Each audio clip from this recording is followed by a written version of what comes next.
Você acredita que a esfera perfeita, o brinquedo mais inocente da infância, nasce na verdade de montanhas de lixo industrial cortante? Anualmente, bilhões de toneladas de vidro ameaçam o planeta, mas aqui, fragmentos perigosos são resgatados para uma reencarnação brutal. Como engenheiros transformam cacos afiados em orbes lisos sem usar nenhuma forma de fundição? A resposta está em uma fornalha mais quente que um vulcão e na força implacável da gravidade. Bem-vindos ao poder da indústria. Tudo começa longe das fábricas brilhantes, em um cenário que a maioria de nós prefere ignorar: o lixo. O vidro é um material teimoso. Se você jogar uma garrafa de cerveja na terra hoje, ela permanecerá intacta por mais de 1 milhão de anos. Mas a indústria encontrou uma maneira de transformar essa durabilidade eterna em um negócio que movimenta cerca de 300 milhões de dólares todos os anos. O que parece ser apenas uma montanha de desperdício sem valor é, na verdade, uma mina de ouro artificial a céu aberto.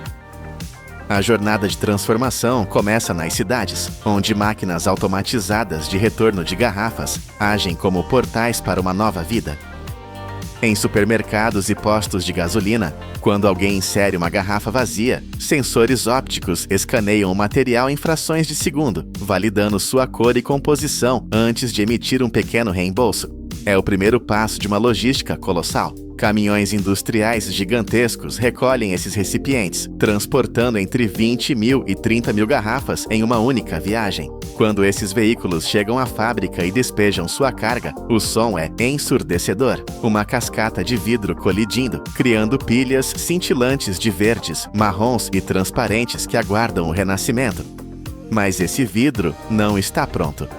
Ele chega sujo, misturado com rótulos de papel, restos de líquido, tampas de metal e sujeira da estrada. Assim que entra na linha de produção, a brutalidade mecânica começa. Transportadores vibratórios industriais sacodem a massa violentamente, derrubando areia e poeira. Trabalhadores atentos monitoram o fluxo, removendo manualmente grandes pedaços de plástico ou papel que a máquina não consegue soltar. No entanto, o maior inimigo da fornalha é o metal. Uma simples tampa de garrafa esquecida poderia destruir o sistema de derretimento. Por isso, ímãs de alta potência ficam suspensos sobre a esteira, puxando tampas de aço e fragmentos ferrosos com uma força invisível, garantindo que apenas o vidro puro continue a viagem. É uma triagem de vida ou morte para o maquinário. Agora que o material está limpo, ele precisa ser destruído para poder renascer. As garrafas e potes inteiros são alimentados em trituradores de martelo massivos. Imagine martelos de aço girando a velocidades alucinantes, golpeando o vidro repetidamente até que não reste nada da forma original. Em segundos, o que era um recipiente torna-se cullet, o termo industrial para cacos de vidro uniformes, semelhantes a uma areia grossa e brilhante. Esse processo não é apenas destrutivo, é estratégico. O uso desses cacos triturados permite que a fábrica economize até 40% da energia necessária para o derretimento, pois o vidro reciclado funde muito mais rápido do que matérias-primas virgens. Mas a trituração criou um novo problema: a mistura de cores. Para criar bolinhas de gude perfeitas, a pureza da cor é essencial. O fluxo de cacos entra então no sistema de classificação óptica, que é talvez a etapa de maior tecnologia de toda a linha. Enquanto o vidro cai em uma cascata cintilante, lasers e câmeras de alta velocidade analisam cada fragmento individualmente. O sistema é capaz de distinguir um pedaço de cerâmica ou um caco de cor errada em milésimos de segundo. No momento exato em que um intruso é detectado, um jato de ar comprimido dispara como um tiro de precisão, soprando o fragmento indesejado para fora da linha principal. Isso acontece dezenas de milhares de vezes por minuto, uma coreografia invisível que garante uma pureza de quase 100%. Com o vidro classificado, ele é levado para a área de mistura. Aqui, a ciência entra em ação. Os cacos são misturados com areia de sílica pura, carbonato de sódio e calcário em proporções exatas. O carbonato de sódio reduz o ponto de fusão, economizando combustível, enquanto o calcário dá estabilidade ao futuro vidro. Misturadores industriais gigantes agitam esses ingredientes até que cada grão de areia e cada caco de vidro estejam perfeitamente distribuídos, criando uma farinha industrial pronta para enfrentar o fogo. chegamos ao coração da besta, a fornalha industrial.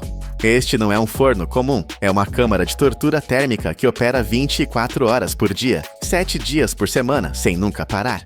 Desligar uma fornalha dessas significaria que o vidro lá dentro endureceria, destruindo o equipamento milionário.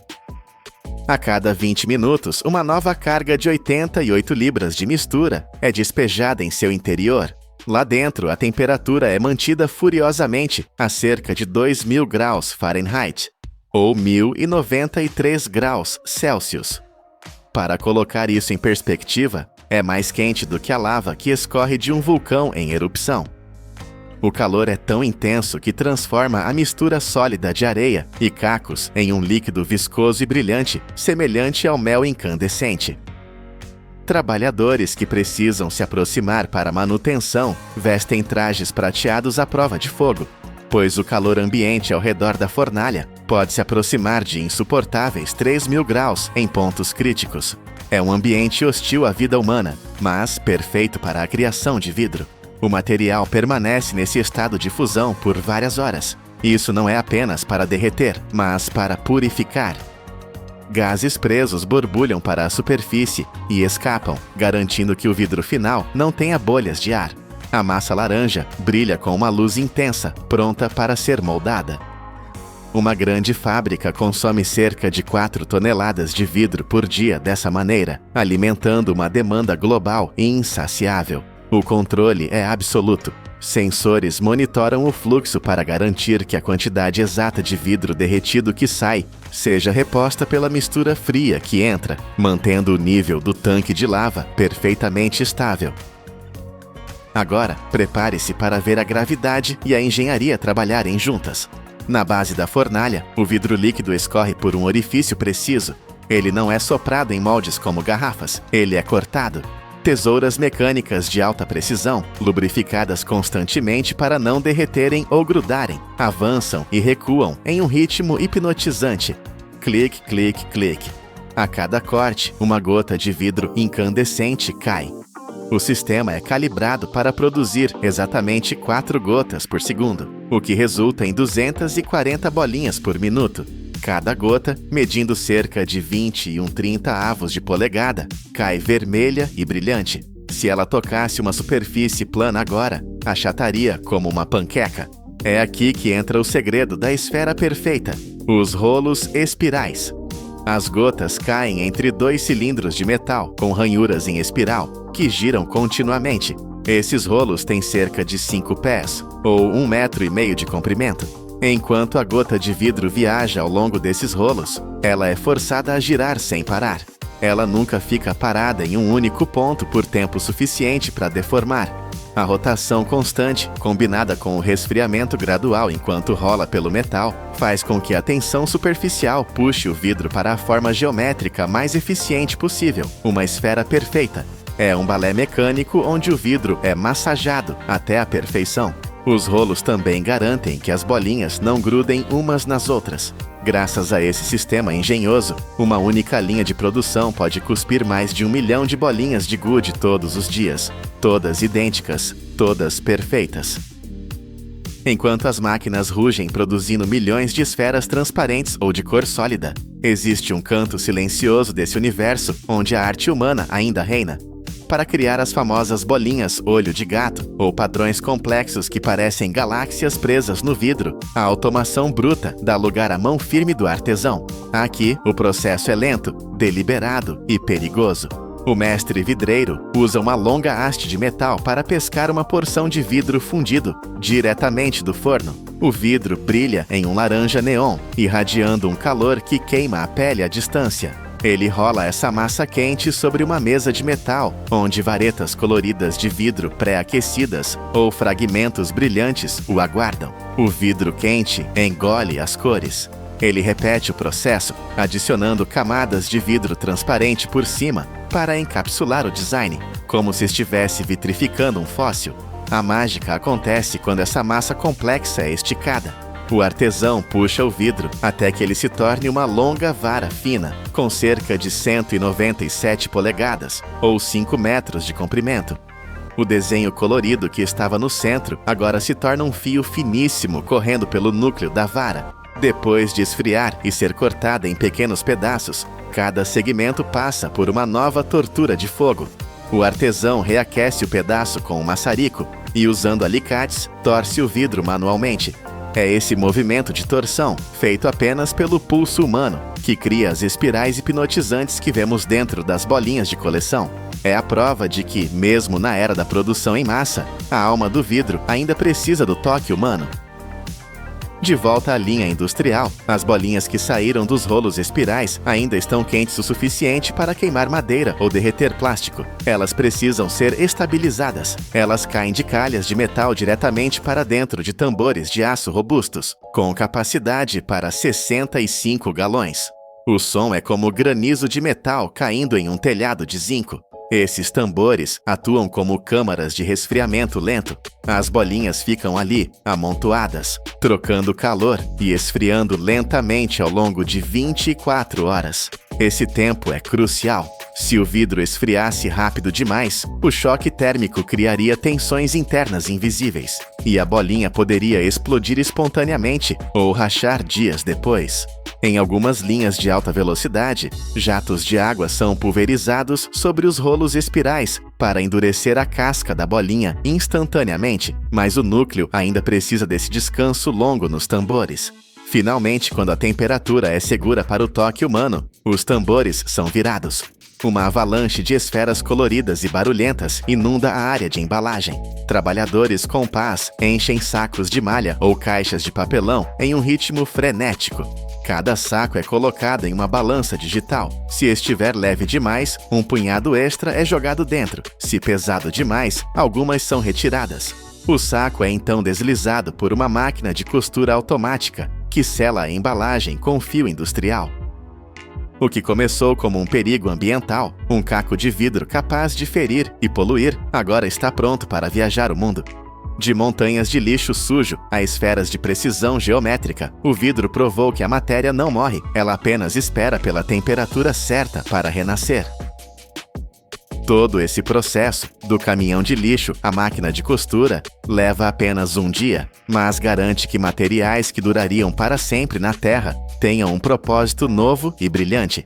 É a engenharia transformando o desperdício em maravilha, e a prova definitiva de que, com calor e pressão suficientes, até o caos pode se tornar perfeito. Isso é o poder da indústria. Existe uma força invisível que move o nosso mundo moderno. Não é magia, embora pareça. Está no seu telemóvel, no seu computador, nos altifalantes que tocam a sua música. Está nos hospitais, dentro das máquinas de ressonância magnética que salvam vidas. Está nos carros elétricos que conduzimos e nas turbinas gigantes que geram a nossa energia limpa. Todos os anos, o mundo gasta mais de 20 mil milhões de dólares nestes pedaços de metal aparentemente vulgares. São ímãs. Mas não são os ímãs que tem no seu frigorífico. São super-ímãs, o coração pulsante da nossa tecnologia. E aqui está o segredo que define o nosso futuro. Mais de 90% de toda a produção mundial destes ímãs está nas mãos de um único país. Uma nação que detém, literalmente, o interruptor de ligar e desligar da civilização moderna. O que aconteceria à nossa economia, aos nossos transportes, à nossa energia, se esse interruptor fosse, de repente, desligado? A viagem para descobrir a resposta começa nas profundezas da Terra, numa paisagem de poder bruto. Tudo começa com um conjunto de minerais especiais, conhecidos como terras raras. E nesta arena, a China domina o jogo de forma quase absoluta, controlando mais de 90% de toda a refinação e fabrico do mundo. Para solidificar este domínio, a partir de 2025, o governo chinês introduziu novos regulamentos de exportação. Isto significa que qualquer produto, seja um motor de carro elétrico ou um componente de avião de caça, que contenha a mais pequena fração de terras raras chinesas, precisa de uma licença de aprovação de Pequim para ser vendido. É uma alavanca estratégica apontada ao coração da indústria ocidental. Mas antes de se tornar uma arma política, tem de ser arrancado da terra. A extração destes minérios não é uma simples operação de escavação. Quando o minério está preso em rocha dura, a extração é cirúrgica. Os geólogos mapeiam as veias e os engenheiros usam explosões precisamente calculadas. A quantidade de explosivo e a sua colocação são determinadas ao milímetro, não para destruir a rocha, mas para a fraturar de forma controlada, mantendo os blocos de minério tão intactos quanto possível. Se o minério se fragmentar demasiado, material valioso é perdido, e este trabalho é perigoso por razões que vão além das explosões. Muitas vezes, estes minérios estão misturados com vestígios de elementos radioativos, como o urânio e o tório. O pó que os mineiros respiram, os gases libertados pela rocha partida, tudo tem de ser rigorosamente monitorizado e controlado. O primeiro passo nesta cadeia de poder é radioativo. Assim que os blocos de rocha chegam à fábrica, são limpos para remover terra e argila. O primeiro passo da transformação é brutal: transformar pedras em pó, mas não é um pó qualquer. Os blocos entram em moinhos de bolas, cilindros gigantes cheios de esferas de aço que rolam e esmagam a rocha sem parar. Ou, por vezes, em moinhos a jato, que disparam o material contra si mesmo a velocidades incríveis. Este processo violento continua durante 4 a 6 horas. O objetivo é reduzir a rocha a partículas que medem apenas 3 a 10 microns. Para ter uma perspectiva, um cabelo humano tem cerca de 70 microns de diâmetro. Este pó é quase 20 vezes mais fino. Durante esta moagem, o controle da temperatura é vital. A câmara não pode exceder os 80 graus Celsius. Se aquecer demasiado, a estrutura atômica dos minerais altera-se e o potencial magnético do material perde-se. Todo o processo falha antes de realmente começar. Depois da moagem, este pó ultrafino, uma mistura de tesouro e lixo, precisa de ser purificado. O método chama-se flotação. É essencialmente um banho de espuma de alta tecnologia. O pó é misturado com água e reagentes químicos especiais. Estes químicos são desenhados para se agarrarem apenas às partículas valiosas de terras raras, ignorando a rocha comum. Depois, o ar é bombeado para dentro do tanque. As partículas de terras raras, agora agarradas aos químicos, colam-se às bolhas de ar e sobem à superfície, formando uma espuma escura e rica. É um balé químico de precisão incrível. A espuma que transborda é o tesouro. O lodo que fica no fundo é lixo. Agora, os engenheiros têm um pó puro e concentrado. O próximo passo é fundi-lo para criar uma liga metálica. A receita mais famosa para superímãs é uma mistura de neodímio, ferro e boro. Mas há um problema fatal. O neodímio é um piromaníaco químico. Ele adora oxigênio. Em contato com o ar que respiramos, ele oxida ou enferruja quase instantaneamente. Se estiver em forma de pó fino, pode até arder espontaneamente. Por isso, a fusão tem de ser feita num ambiente que não existe na Terra, um vácuo perfeito. A câmara do forno de indução é selada e todo o ar é bombeado para fora, até a última molécula. Depois, para garantir, a câmara é preenchida com argon, um gás nobre. O argon é como um segurança químico. Não reage, não se mistura. É um escudo gasoso perfeito. Só então, neste ambiente estéril, o calor é ligado. A temperatura dispara para valores incríveis, até 3.000 graus Fahrenheit, ou mais de 1.600 graus Celsius. É mais quente que a lava de um vulcão. A esta temperatura, os metais tornam-se líquidos e misturam-se numa sopa atômica uniforme. Durante 2 a 4 horas, a liga é refinada, mas o arrefecimento é igualmente extremo. O metal líquido incandescente não pode arrefecer lentamente. Ele é derramado sobre um tambor de cobre gigante, arrefecido por dentro, que gira a alta velocidade.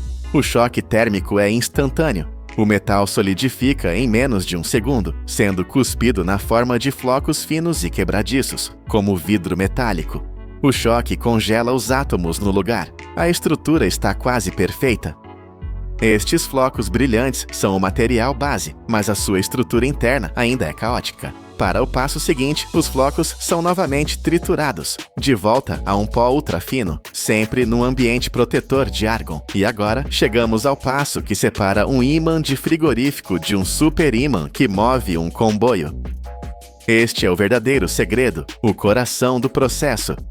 O pó fino é cuidadosamente colocado numa prensa, mas não é uma prensa vulgar. Enquanto a máquina se prepara para comprimir o pó, algo invisível e inacreditavelmente poderoso acontece. Um campo magnético gigantesco, com vários teslas de força, é ativado à volta do molde. Para comparar, o campo magnético da Terra, que move a agulha da sua bússola, tem cerca de 0,00005 teslas. Este campo é dezenas de milhares de vezes mais forte. Imagine que cada partícula de pó é uma agulha de bússola microscópica. Sem o campo, elas apontam em todas as direções. Um caos total. No momento em que o campo é ligado, cada uma delas, milhões e milhões de partículas, vira-se e alinha-se instantaneamente. Todas apontam para o mesmo polo, como um exército a entrar em formação. A pressão da prensa esmaga-as então, fixando-as nessa posição alinhada. O resultado é um bloco sólido, mas aqui está o paradoxo que define esta indústria. Embora a sua estrutura interna esteja agora perfeitamente alinhada, o bloco em si não é um ímã, é uma promessa de força, é um soldado a dormir à espera de ordens. E é incrivelmente frágil. Se o deixar cair ao chão, parte-se como um pedaço de cerâmica. Este bloco frágil e adormecido precisa de se tornar metal a sério. Para isso, ele vai para um forno de sinterização. Sinterizar é, basicamente, cozinhar o metal de forma muito precisa. Durante 4 a 5 horas, numa atmosfera controlada, o bloco é aquecido a temperaturas extremas, cerca de 2.400 graus Fahrenheit. Isto não é quente o suficiente para o derreter completamente, mas fica mesmo abaixo do ponto de fusão. É o ponto certo. A esta temperatura, as superfícies de cada partícula de pó começam a amolecer e a fundir-se umas com as outras. Pense em neve fofa. É feita de água, mas está cheia de ar. Se a comprimir e aquecer ligeiramente, ela funde-se e torna-se um bloco de gelo sólido e denso. É exatamente o que acontece aqui. As partículas de metal fundem-se, eliminando todos os pequenos espaços vazios entre elas.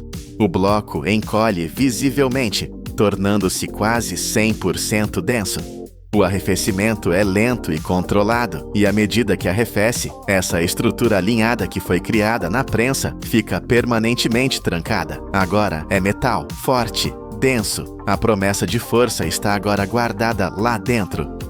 O bloco sinterizado é agora um pedaço de metal incrivelmente duro.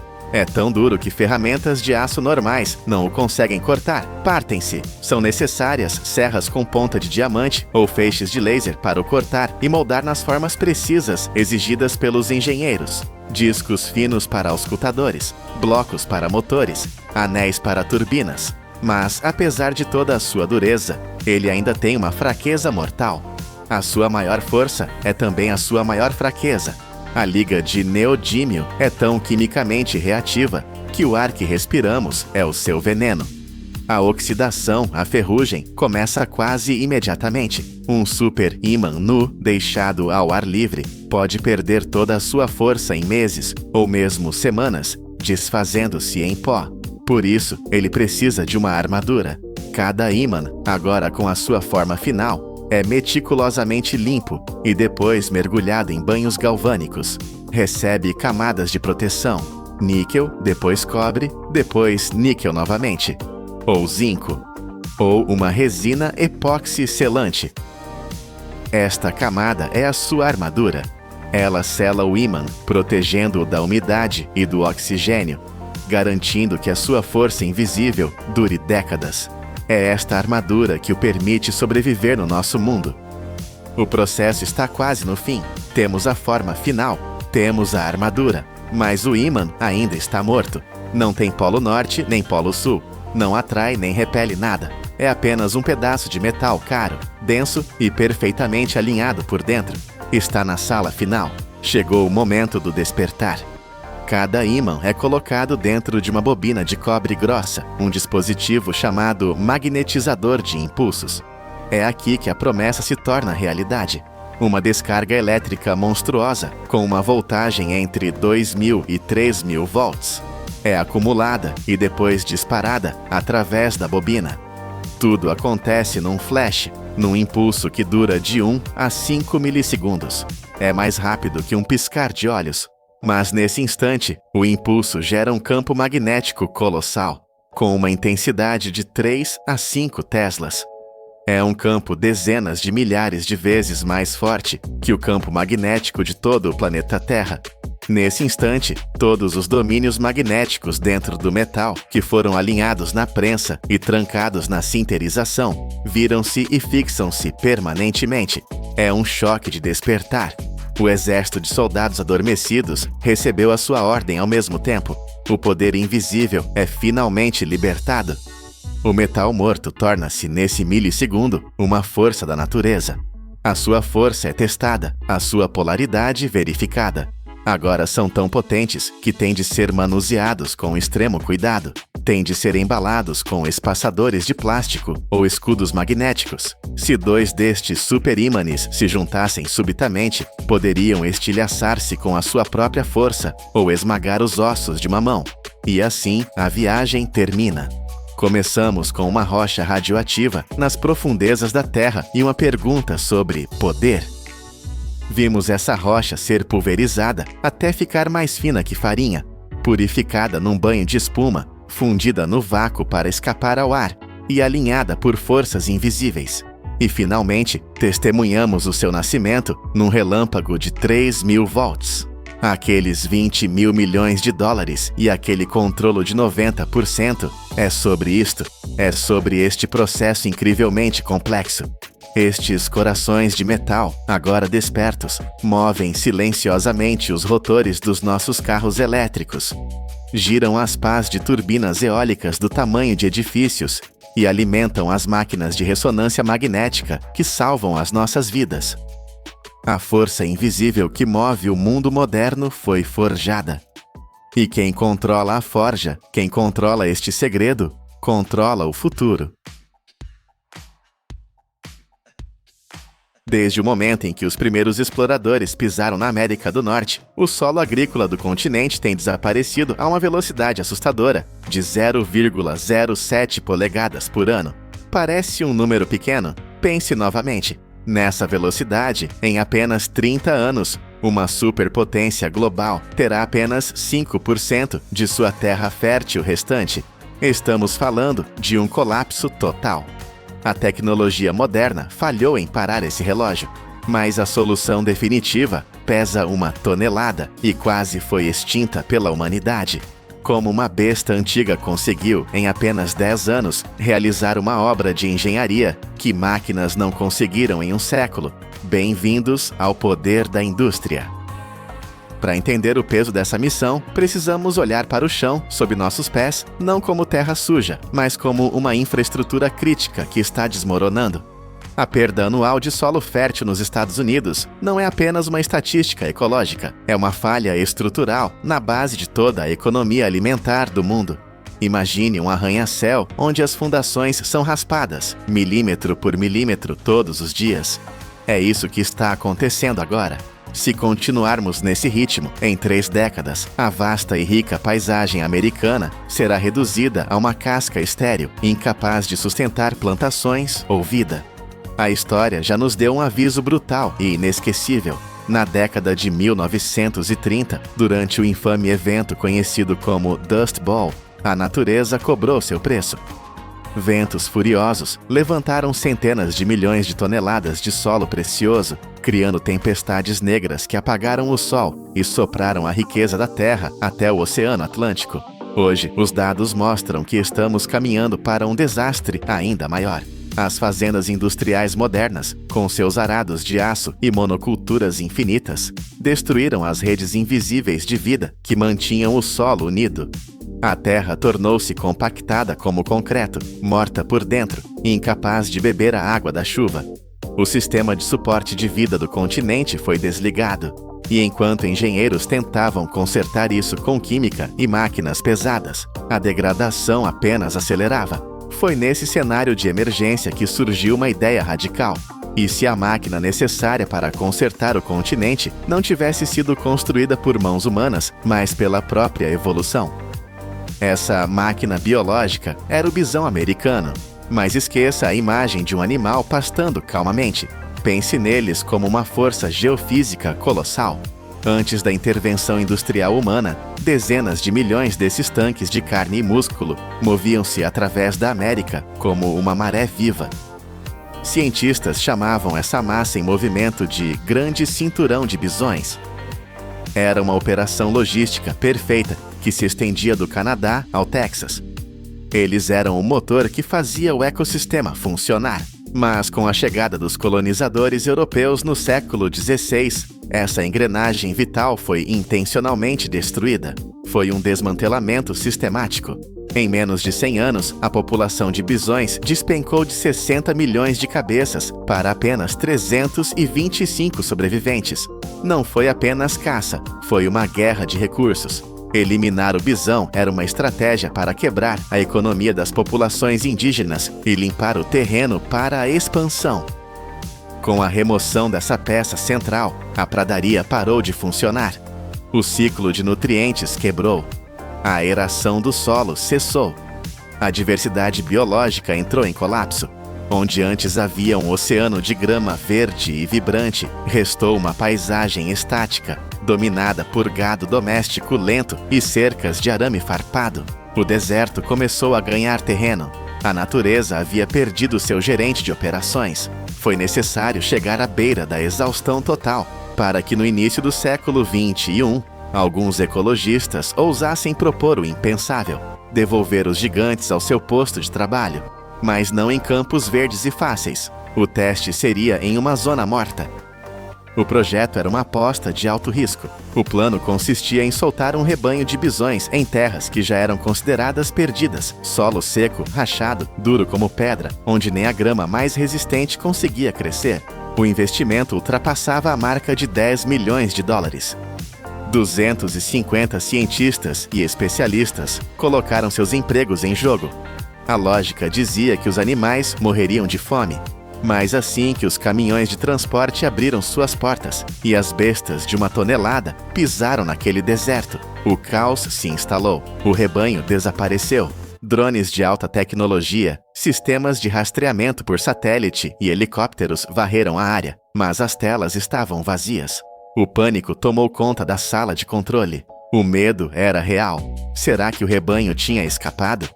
Será que tinham morrido em alguma ravina escondida? O projeto parecia destinado a ser um fracasso milionário. Mas dias depois, a verdade veio à tona e era desconcertante. Os bisões não tinham fugido. Eles tinham migrado intencionalmente para os terrenos mais altos e áridos da região, lugares onde a comida era ainda mais escassa. Ninguém conseguia entender. Por que um animal faminto iria para o lugar com menos comida? Parecia suicídio. Mas o que os cientistas interpretaram como erro era, na verdade, a ativação de um protocolo de sobrevivência antigo. Os bisões não pensam como gado. Eles possuem um instinto refinado por eras de gelo e secas. O desaparecimento deles não foi uma fuga, foi o início do turno de trabalho. Eles estavam se posicionando estrategicamente. O que parecia desordem era a primeira etapa de uma engenharia complexa que os humanos haviam esquecido como ler. Quando finalmente conseguimos observar o que eles estavam fazendo, ficou claro que o bisão não é apenas um herbívoro. Ele é uma peça de maquinaria pesada, projetada para terraplanagem e fertilização. Vamos analisar a mecânica disso. Diferente do gado doméstico, que fica parado mastigando e compactando o solo com seu peso estático até transformá-lo em uma laje impermeável, o bisão é uma máquina de movimento perpétuo. Eles nunca param. Cada passo de seus cascos afiados e pesados atua como um aereador industrial, quebrando a crosta dura da superfície. Imagine milhões de pequenos martelos hidráulicos perfurando o concreto do deserto dia após dia. Essas fissuras que eles abrem são vitais. Elas permitem que a água da chuva penetre profundamente na terra, recarregando os lençóis freáticos, em vez de escorrer inutilmente pela superfície e causar enchentes. Mas a engenharia continua. O sistema de fertilização é igualmente impressionante. Cada rastro de esterco deixado pelo rebanho em movimento funciona como uma injeção de precisão de nitrogênio, fósforo e potássio. Eles não despejam tudo em um lugar só, como o gado faz ao redor de um coxo. Eles distribuem a riqueza química por quilômetros. E talvez a ferramenta mais estranha e genial seja o próprio corpo do animal. Bisões adoram rolar na terra. Quando um gigante de 900 quilos se joga no chão e rola para limpar a pele, ele cria uma depressão no solo, uma espécie de bacia rasa. Parece apenas um buraco, mas na verdade é um reservatório de água. Quando chove, essas piscinas de bisão seguram a água por dias. Elas se tornam microberçários perfeitos, capturando sementes trazidas pelo vento. Enquanto o gado destrói a estrutura da terra, o bisão a reconstrói fisicamente, criando uma paisagem desenhada para capturar recursos e gerar vida. Essas pequenas ações mecânicas, um passo, uma rolada, um rastro de fertilizante, parecem insignificantes isoladamente, mas multiplique isso por milhares de animais e por 10 anos de operação contínua. O efeito é exponencial. Uma década após o início do experimento, os drones sobrevoaram a mesma área, que antes era um deserto rachado. As imagens que eles enviaram de volta deixaram a comunidade científica sem palavras. A zona morta havia desaparecido. Em seu lugar, havia um mar de grama verde, densa e alta. Os números confirmaram o milagre visual. Nas áreas patrulhadas pelos bisões, a diversidade de espécies de plantas explodiu, aumentando em 86%. Para comparação, áreas vizinhas geridas com gado tradicional viram um aumento pífio de apenas 30%. A física do solo havia mudado fundamentalmente.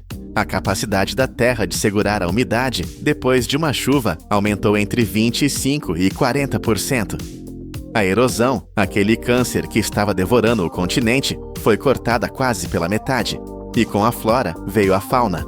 Foi como se um sinal de rádio tivesse sido ligado, chamando a vida de volta. Pássaros que não cantavam naquela região há 30 anos retornaram. Raposas, coiotes e linces reapareceram, caçando na grama alta. Riachos que costumavam secar no verão, agora corriam com água cristalina o ano todo. O ecossistema não foi apenas consertado, ele foi reiniciado.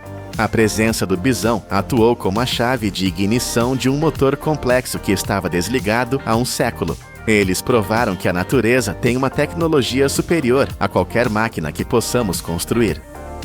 No entanto, mesmo com essa vitória esmagadora da biologia sobre a tecnologia, enfrentamos hoje uma ironia amarga. Descobrimos a cura para a Terra, temos a máquina perfeita para salvar o continente, mas nos recusamos a usá-la em sua capacidade total. A barreira agora não é científica, é econômica. Atualmente, 95% de todos os bisões na América do Norte não vivem como engenheiros selvagens, mas como produtos em uma linha de montagem de carne. O mercado de carne de bisão tornou-se uma indústria poderosa, movimentando mais de 350 milhões de dólares por ano. A demanda cresce a cada dia, impulsionada pela fama de ser uma carne saudável e rica em proteínas. Por causa disso, esses animais magníficos são mantidos atrás de cercas, criados como gado comum, impedidos de realizar as grandes migrações que curam a terra. Apenas 5% da população total de bisões vive verdadeiramente livre para trabalhar como engenheiros ecológicos. Temos a prova concreta de que um único rebanho livre pode transformar um deserto em um jardim, mas a lógica do lucro nos faz trancar a solução em currais apertados. Transformamos o salvador do solo em um hambúrguer gourmet. Estamos limitando drasticamente o alcance da única força capaz de reverter o relógio da destruição ambiental, justamente quando mais precisamos dela. A história do retorno do bisão é uma lição de humildade que deve ecoar em cada sala de diretoria e em cada laboratório do mundo. Durante séculos, tentamos dominar a Terra com aço frio, tratores gigantes e química sintética. Gastamos bilhões tentando forçar o solo a obedecer. Mas em apenas 10 anos, um único rebanho de animais primitivos fez o que toda a nossa engenharia de ponta não conseguiu. Eles transformaram poeira em vida, sem usar uma gota de petróleo, sem eletricidade e sem supervisão. A questão final não é se os bisões conseguem salvar a América de se tornar um deserto estéril em 30 anos. Os dados provam que eles conseguem. A verdadeira questão é se nós, humanos, teremos a coragem de derrubar as cercas. Teremos a ousadia de recuar, de perder o controle e deixar que milhões de toneladas de força bruta façam o trabalho para o qual foram desenhadas pela evolução? O verdadeiro poder da indústria, às vezes, está em saber quando desligar as máquinas e deixar a terra trabalhar por conta própria. Vocês acham que o compensado é apenas um monte de serragem prensada? Um material barato, usado para tapar buracos em construções? É hora de repensar. E se eu dissesse que essa placa de madeira é, na verdade, um símbolo de alta engenharia? Um material projetado que começa sua jornada como uma fita de madeira quase transparente, com apenas 1 milímetro de espessura. Uma fita contínua, desenrolada de uma tora maciça, que gira a centenas de rotações por minuto contra uma lâmina afiada. Isso não é simplesmente madeira, é a engenharia, transformando a natureza em algo mais forte. Mas como os engenheiros conseguem, literalmente, desenrolar uma árvore inteira? Como eles pegam essa fita frágil e a transformam em um painel estrutural tão forte e estável que se tornou a base da arquitetura moderna e do design de interiores? Esta é a incrível jornada da madeira, de uma floresta gerenciada até se tornar uma maravilha da engenharia. A jornada para criar uma única placa de compensado não começa em uma floresta antiga, derrubada ao acaso. Ela começa em um ambiente totalmente projetado e controlado.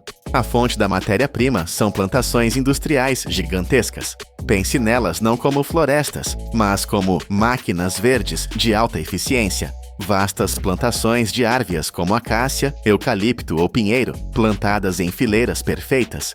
Diferente de uma floresta natural, que pode levar um século para se regenerar, essas árvores são cultivadas para crescer rápido.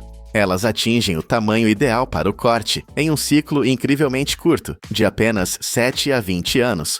Cada hectare, cada metro quadrado é otimizado. Em 1 hectare, podem crescer de 2.000 a 3.000 árvores, todas plantadas com um espaçamento calculado para que recebam a quantidade exata de luz solar e nutrientes, sem desperdício. Hoje, essas fazendas de árvores cobrem mais de 290 milhões de hectares ao redor do mundo. É uma área gigantesca que fornece mais da metade de toda a madeira usada para compensados no planeta.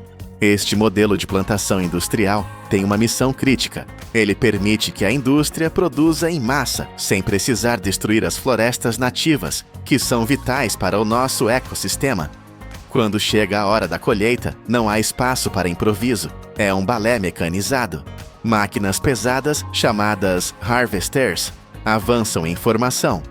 Elas agarram a árvore, a cortam na base, removem todos os galhos e a cortam em toras padronizadas em questão de segundos.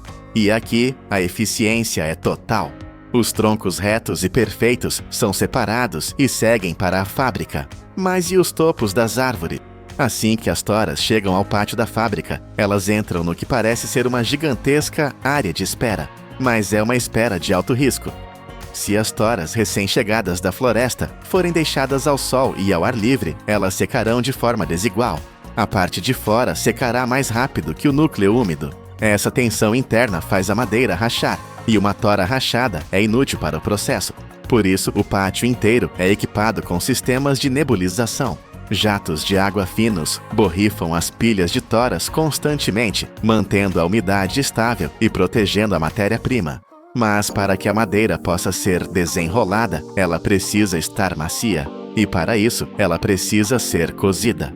As toras são pegas por guindastes e mergulhadas em enormes piscinas de concreto ou seladas dentro de câmaras de vapor. A água nessas piscinas não está morna. Ela é mantida a uma temperatura escaldante, entre 80 e 100 graus Celsius. Praticamente água fervente. As toras ficam nesse banho de vapor por horas, às vezes até um dia inteiro. O calor intenso e a umidade penetram profundamente na madeira, até o seu coração. Esse processo relaxa as fibras de celulose e, o mais importante, amolece a lignina, a cola natural que mantém as fibras unidas. A tora, antes dura e rígida, torna-se flexível e maleável, pronta para a etapa mais impressionante de todas. Depois de cozidas, as toras estão prontas. Elas são movidas para o coração pulsante da fábrica. Primeiro, um sistema a laser escaneia a tora para alinhá-la perfeitamente. Então, ela é fixada em um torno industrial gigante, uma máquina chamada descascador ou laminador. A tora começa a girar, devagar no início e depois cada vez mais rápido, atingindo centenas de rotações por minuto. É um borrão de movimento. Então, uma lâmina de aço maciça, com mais de 3 metros de comprimento e afiada como uma navalha cirúrgica, avança. Ela é pressionada firmemente contra a tora em alta velocidade. O que acontece a seguir é quase mágico. A máquina não corta lascas. Ela descasca a tora, como se estivesse apontando um lápis gigante. O resultado é uma fita contínua de madeira, uma única folha chamada lâmina ou folheado, que se desenrola da tora em um fluxo hipnótico e ininterrupto. A espessura dessa fita é o fator mais crítico de todo o processo. Ela tem apenas 1 a 3 milímetros de espessura. A precisão aqui é absoluta. Se a lâmina variar apenas 0,1 milímetros, mais fino que uma folha de papel, a folha inteira pode ser considerada inútil, pois comprometerá a força da placa final. Para garantir essa precisão, sensores a laser medem a espessura da fita milhares de vezes por segundo, enviando dados para um computador que ajusta a lâmina em tempo real. Em menos de 1 minuto, o que era uma tora sólida e pesada desaparece, deixando para trás apenas um pequeno núcleo cilíndrico e centenas de metros de fita de madeira perfeita. Esta longa fita de madeira agora é cortada por lâminas automáticas em painéis de tamanho padrão, mas eles estão completamente encharcados, contendo mais de 30% de água do processo de cozimento. Se fossem prensados assim, a água se transformaria em vapor e explodiria a placa. Eles precisam ser secos, e secos rapidamente. Os painéis molhados são alimentados em sistemas de secagem especializados. São túneis de fogo gigantescos, que se estendem por dezenas de metros de comprimento. As folhas são colocadas em correias transportadoras de metal e viajam por uma série de zonas de aquecimento. Dentro desses túneis, ventiladores potentes sopram ar superaquecido, com temperaturas que variam de 150 a 180 graus Celsius, por cima e por baixo de cada folha. O processo é rápido e violento. Em apenas 5 a 7 minutos, a umidade dentro da madeira evapora completamente. O nível de umidade despenca de 30% para um número exato, geralmente entre 6% e 8%. Esse número é o ponto de equilíbrio perfeito. Se a madeira for seca demais, ela se torna quebradiça e racha. Se não for seca o suficiente, a cola não vai aderir e a placa inteira irá falhar. Sensores de umidade monitoram cada folha que sai, garantindo que apenas os painéis perfeitamente secos sigam para a próxima etapa. Agora temos folhas de madeira secas, estáveis, mas ainda frágeis. É aqui que a verdadeira engenharia começa. As folhas passam por uma máquina chamada encoladeira, que usa rolos para aplicar uma camada perfeitamente uniforme de adesivo. Para móveis internos, usa-se resina de ureia formaldeído, mas para compensados que precisam resistir à água e ao tempo, usa-se a resina fenolformaldeído, uma cola industrial incrivelmente forte e à prova d'água. A espessura da cola é controlada em microns. Então vem o segredo da força lendária do compensado. As folhas são empilhadas, mas não de qualquer maneira. O segredo está na direção das fibras. A madeira natural é muito forte em uma direção ao longo das fibras, mas muito fraca na outra, contra as fibras. Para resolver isso, os engenheiros empilham as folhas em um padrão cruzado. Uma camada tem as fibras na vertical, a próxima na horizontal, a seguinte na vertical, e assim por diante. Essa estrutura cruzada distribui a força igualmente em todas as direções, criando um painel que é dramaticamente mais forte e mais estável do que uma placa de madeira maciça da mesma espessura. Este sanduíche de madeira e resina, que pode ter de 3 a 13 camadas, vai então para a prensa. O processo tem 2 etapas.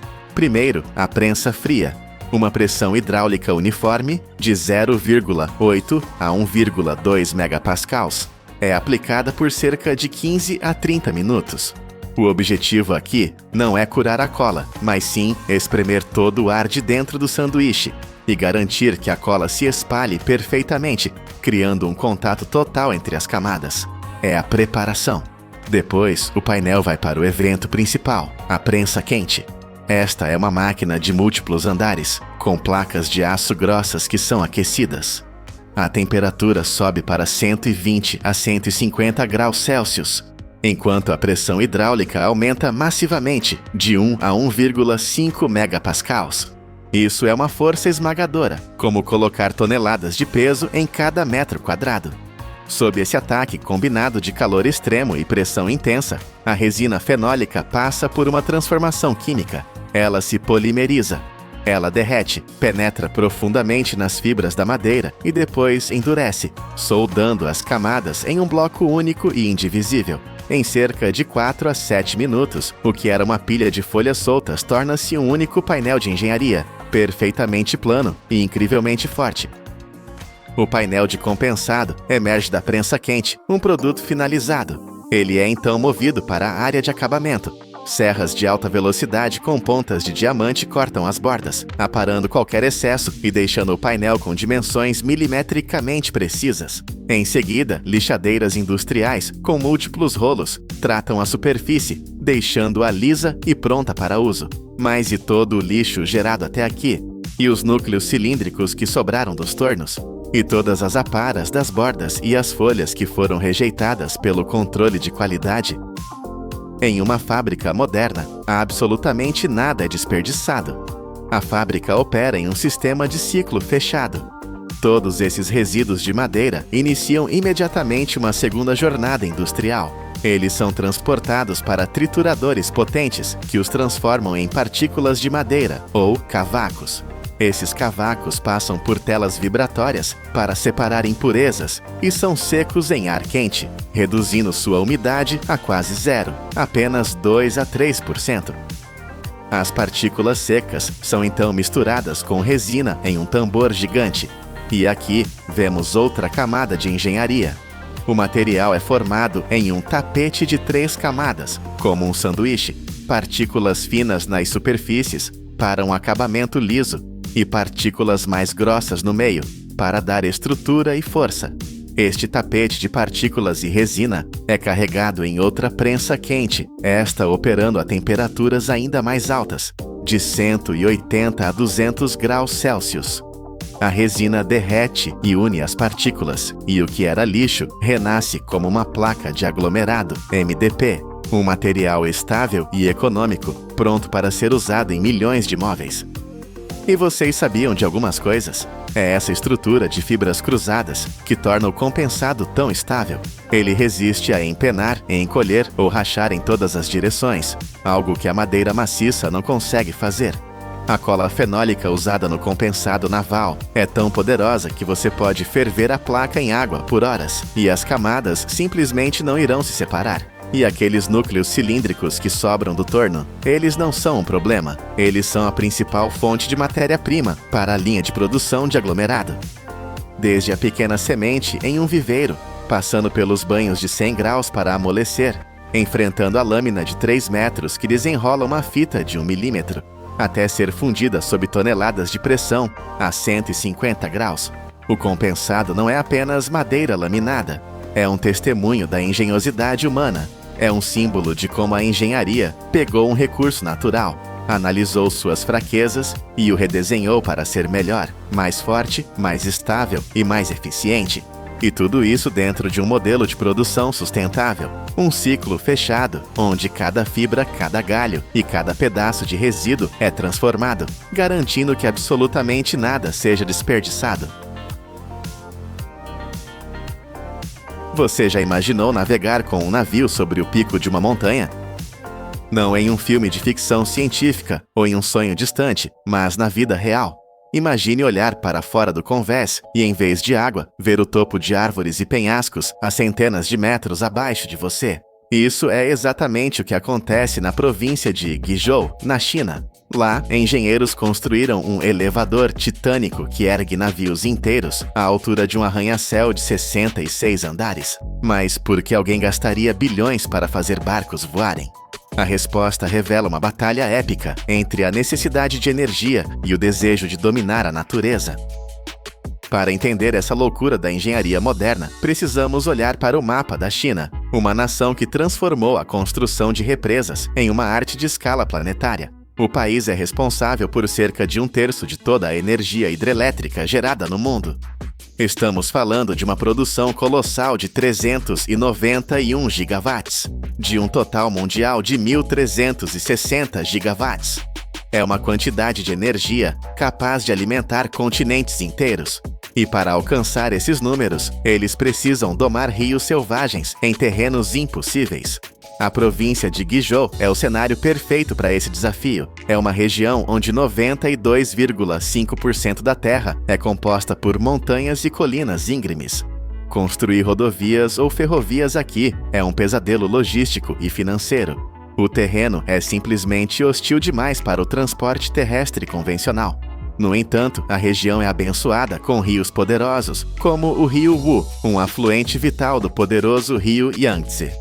O potencial hidrelétrico aqui é gigantesco, ocupando o 6º lugar em toda a China, com mais de 18 milhões de quilowatts esperando para serem colhidos. Para aproveitar essa força bruta da natureza, o governo construiu a represa de Guptan, uma muralha de concreto em arco que se ergue a 232 metros de altura. Mas toda represa tem um preço oculto. Ela cria um muro intransponível no meio da estrada fluvial. O rio, que antes era uma artéria de transporte vital conectando a província ao coração econômico da China, foi bloqueado.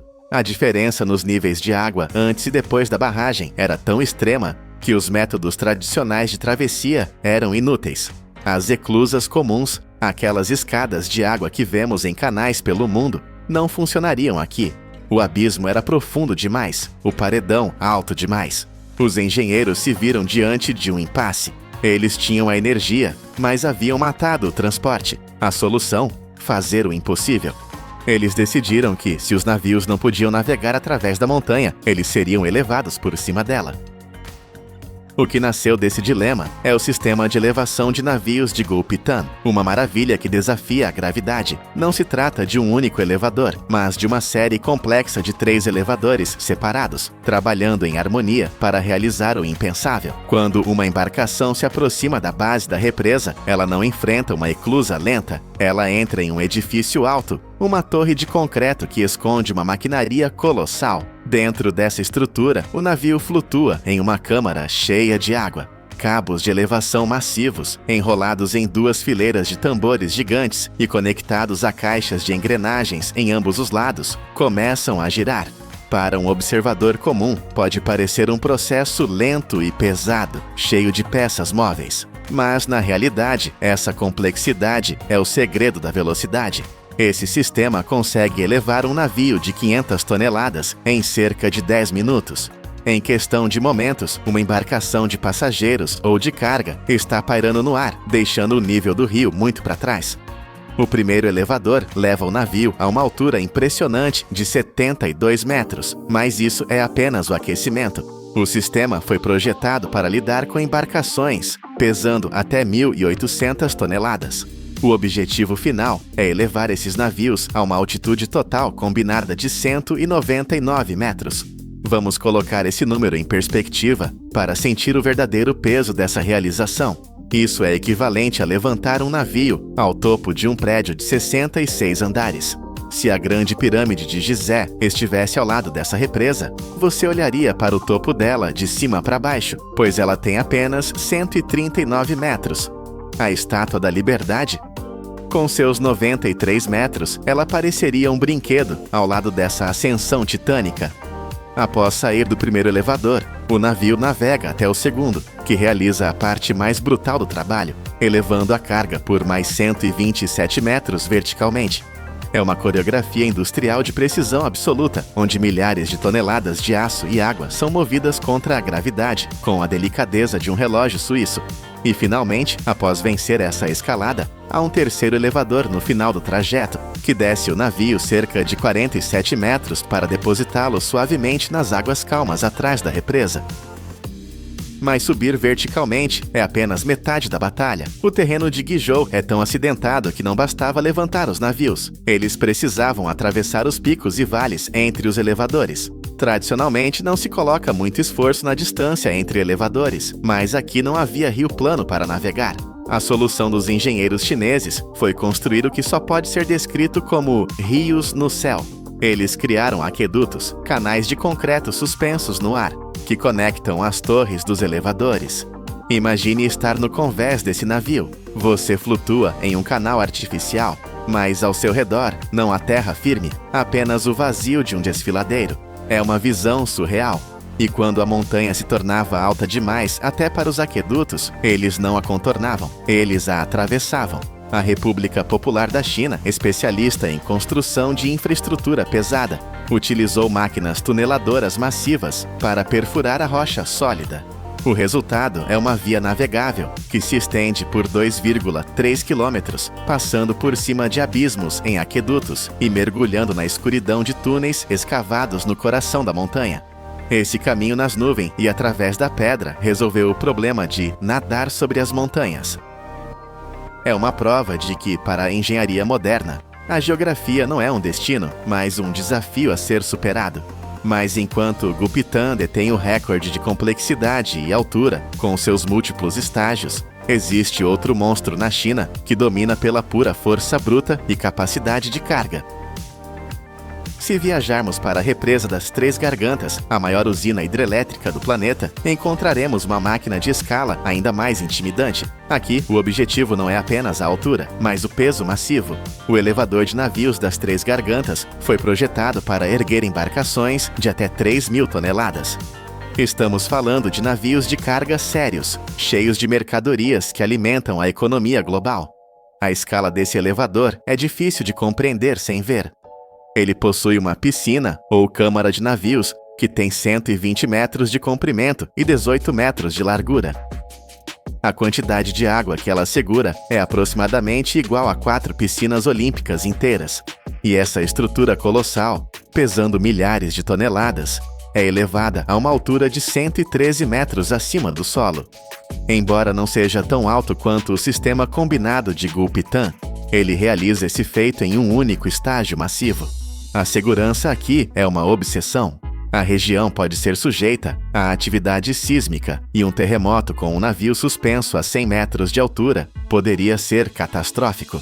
Para evitar desastres, os engenheiros instalaram 4 conjuntos de mecanismos de acionamento dispostos simetricamente, que seguram a câmara rigidamente em 4 pontos. Isso elimina o balanço causado pela água se movendo dentro da câmara. Além disso, existem mecanismos de amortecimento projetados para absorver choques e vibrações. Em caso de terremoto, essas proteções transmitem as forças sísmicas para as colunas de concreto, impedindo que a câmara caia ou vire, protegendo a vida da tripulação e a integridade da barragem. Mas por que construir máquinas tão complexas e caras? Por que não usar as velhas e confiáveis eclusas? A resposta se resume a uma única variável crítica: o tempo. Antes da construção desse elevador titânico nas Três Gargantas, os navios tinham que usar um sistema de eclusas de 5 estágios. Era uma escada de água lenta e tortuosa. Passar por essas 5 câmaras, enchendo e esvaziando cada uma, levava cerca de 4 horas. 4 horas é uma eternidade na logística moderna. Com o novo elevador, esse tempo foi reduzido drasticamente para apenas 40 minutos. Estamos falando de uma eficiência 6 vezes maior. Isso transforma a economia de todo o rio Yangtze. Em 2022, o volume de carga que passou pela represa atingiu quase 160 milhões de toneladas, um recorde histórico impulsionado por essa velocidade. Em Guizhou, a lógica é a mesma. O rio Wu é um afluente do Yangtze, e conectar essa região montanhosa à artéria comercial da China é vital. Transportar mercadorias por água é infinitamente mais eficiente do que por terra. Uma única barcaça pode carregar a carga de dezenas de caminhões. Um caminhão padrão carrega cerca de 23 toneladas. O elevador de Gupitã levanta navios de 500 toneladas. Imagine remover 20 caminhões das estradas sinuosas e perigosas das montanhas para cada barco que sobe o elevador. Isso economiza combustível, reduz acidentes e conecta regiões isoladas ao mercado global. Enquanto a China aposta na força bruta e no gigantismo para mover suas frotas, a Europa encontrou uma solução baseada na elegância pura da física. Na Escócia, existe uma estrutura que parece mais uma escultura de arte moderna do que uma máquina industrial, a roda de Falkirk. Construída para reconectar dois canais separados por quase 70 anos, ela supera um desnível de 35 metros de uma maneira única. Diferente dos elevadores verticais da China, esta é uma roda rotativa.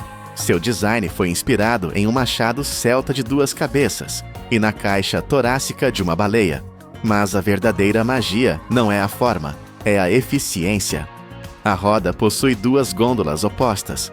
Graças ao princípio de Arquimedes, quando um barco entra na gôndola, ele desloca uma quantidade de água exatamente igual ao seu próprio peso. Isso significa que as 2 gôndolas, independentemente de terem barcos dentro ou apenas água, estão sempre em equilíbrio perfeito. O resultado disso é chocante. Para girar essa estrutura maciça, que move 600 toneladas de carga a cada meia volta, é necessária uma quantidade ridícula de energia. Os engenheiros afirmam que o consumo de energia para um ciclo completo é o mesmo que ferver apenas 8 chaleiras elétricas de água. Enquanto os motores chineses rugem com megawatts de potência para lutar contra a gravidade, a roda escocesa dança com ela, usando o equilíbrio para realizar o trabalho pesado com um sussurro de energia. É a prova de que a inteligência pode ser tão poderosa quanto a força bruta. De volta à China, enquanto observamos um navio de carga emergir de um túnel na montanha e deslizar silenciosamente sobre um aqueduto a 200 metros de altura, nossa percepção do mundo muda.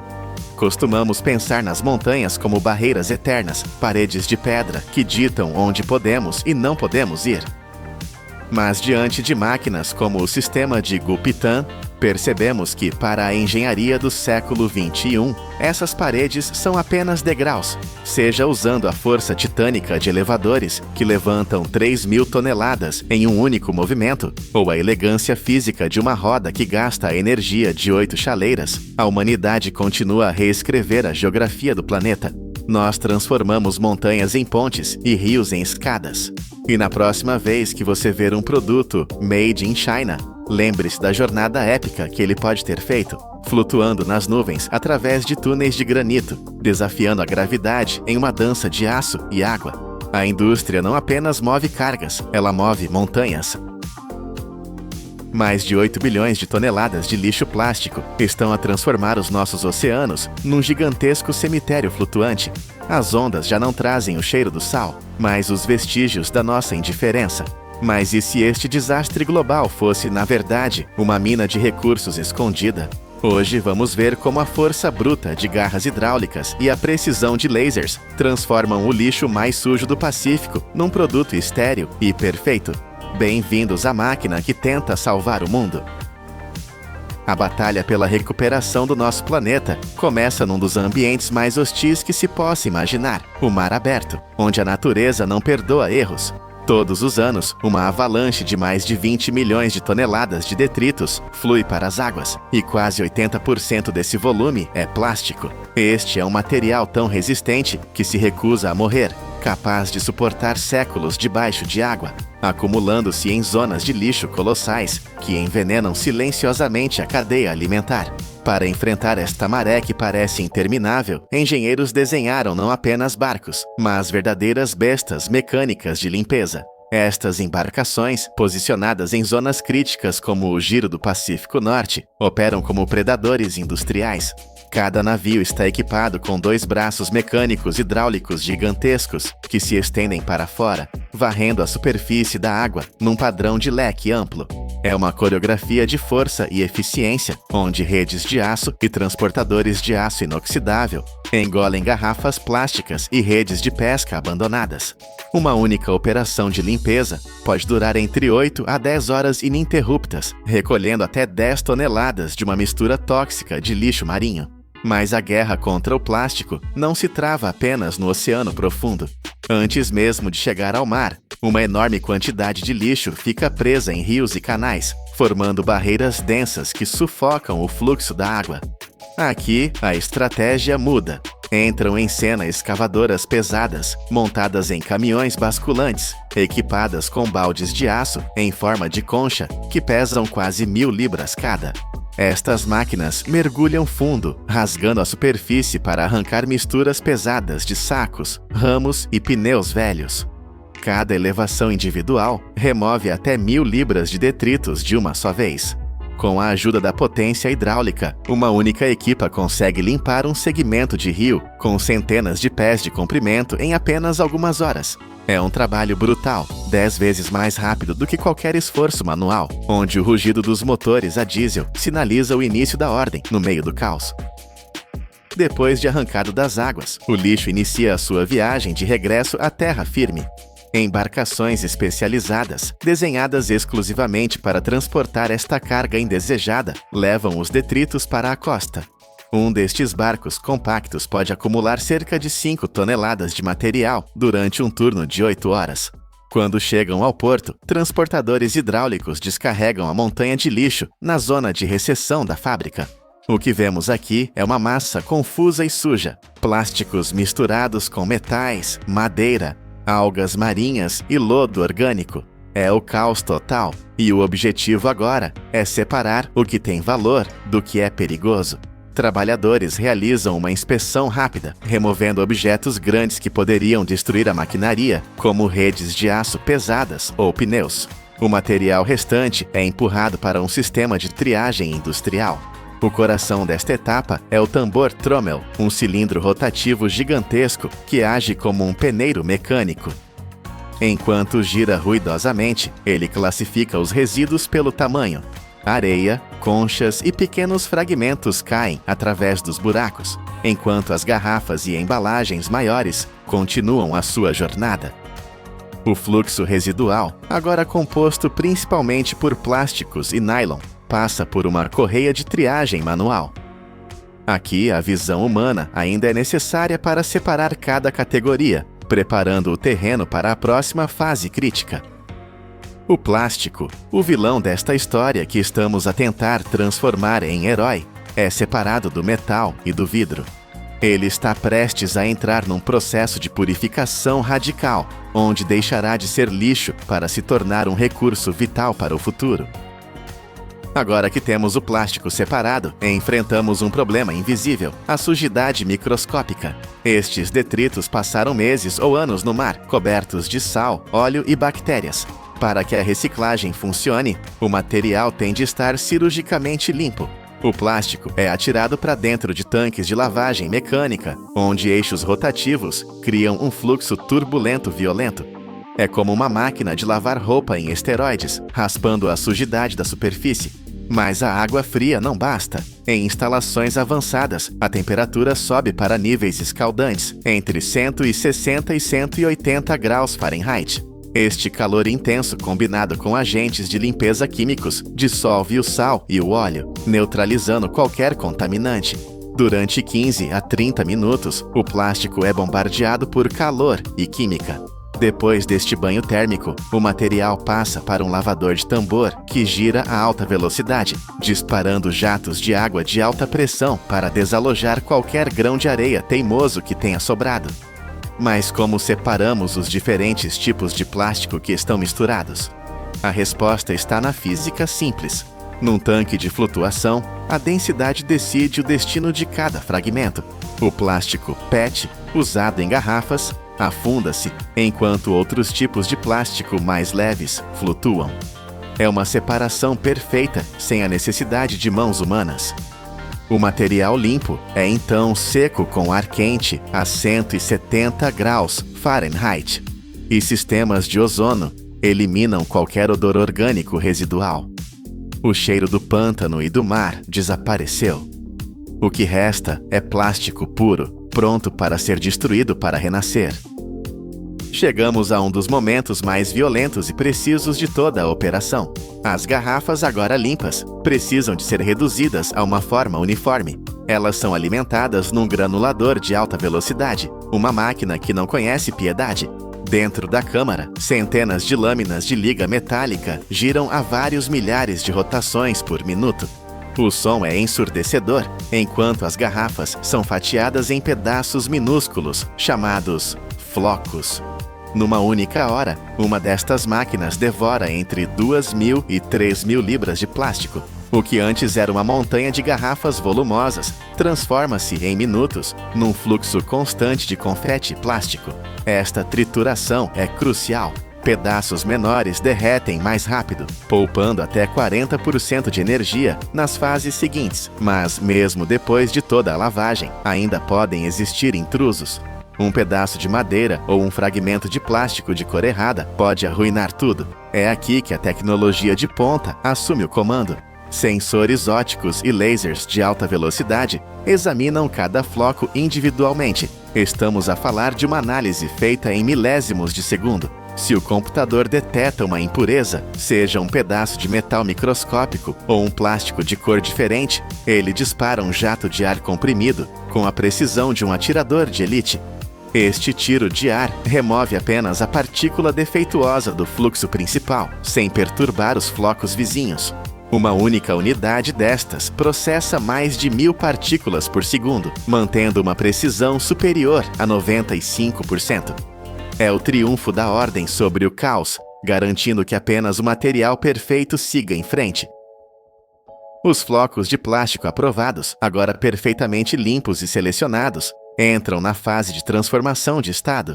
Eles são despejados numa unidade de extrusão massiva, onde a temperatura sobe para uns infernais 520 graus Fahrenheit. Neste calor extremo, o plástico sólido rende-se e liquefaz-se, transformando-se numa pasta viscosa e brilhante. Um parafuso rotativo gigante empurra esta lava plástica para a frente, forçando-a a passar por telas de metal ultra finas que capturam qualquer contaminação final que tenha escapado aos lasers. O plástico purificado é então cortado debaixo de água em milhões de pequenos grânulos, chamados pellets. Estes grânulos são a semente da nova vida do plástico. Mas ainda não temos uma garrafa. Temos de criar o embrião. Os pellets são reaquecidos a 480 graus Fahrenheit e injetados em moldes de aço. O resultado não é uma garrafa grande, mas sim uma pré-forma. Um pequeno tubo de paredes grossas, parecido com um tubo de ensaio, que já tem a rosca para a tampa. Esta forma compacta é genial. Permite transportar milhões de futuras garrafas num espaço reduzido, prontas para serem sopradas no seu destino final. Estas pré-formas são robustas, desenhadas para aguentar o stress da próxima e última etapa da metamorfose. Esta é a fase mágica, onde a pequena pré-forma se torna no produto que todos reconhecemos. As pré-formas são aquecidas novamente até ficarem macias e flexíveis, como borracha quente. Elas entram na máquina de moldagem por sopro, onde a física faz o seu espetáculo. Ar comprimido de alta pressão é injetado violentamente dentro do tubo quente. O plástico estica-se instantaneamente, expandindo-se 4 a 5 vezes o seu tamanho original, pressionando-se contra as paredes frias do molde de metal. Em meros segundos, o que era um pequeno tubo transforma-se numa garrafa perfeita. As linhas de produção modernas cospem milhares destas garrafas num piscar de olhos, com uma taxa de defeito quase nula. Mas a velocidade não significa descuido. Assim que a garrafa sai do molde, ainda quente e vulnerável, ela passa por uma câmara de arrefecimento rápido para bloquear a sua forma. E então, o teste final. Lasers e câmaras de alta resolução varrem cada milímetro da garrafa. Eles procuram microfissuras, bolhas de ar ou qualquer imperfeição na espessura da parede. Para garrafas que vão conter bebidas, testes químicos adicionais garantem que não há resíduos nocivos.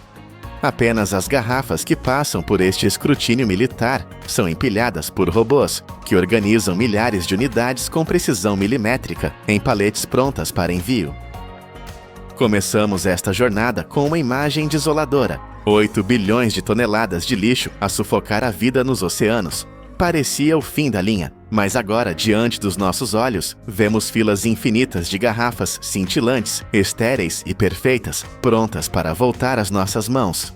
O que era lixo tóxico no giro do Pacífico foi purificado pelo fogo, pela água e pela luz laser, renascendo como um recurso valioso. Esta fábrica não produz apenas plástico, ela produz esperança. Ela prova que, com engenharia suficiente e vontade de ferro, podemos fechar o ciclo e transformar os nossos maiores erros em soluções sustentáveis. O oceano respira um pouco melhor hoje e nós aprendemos que na indústria moderna nada se perde, tudo se transforma.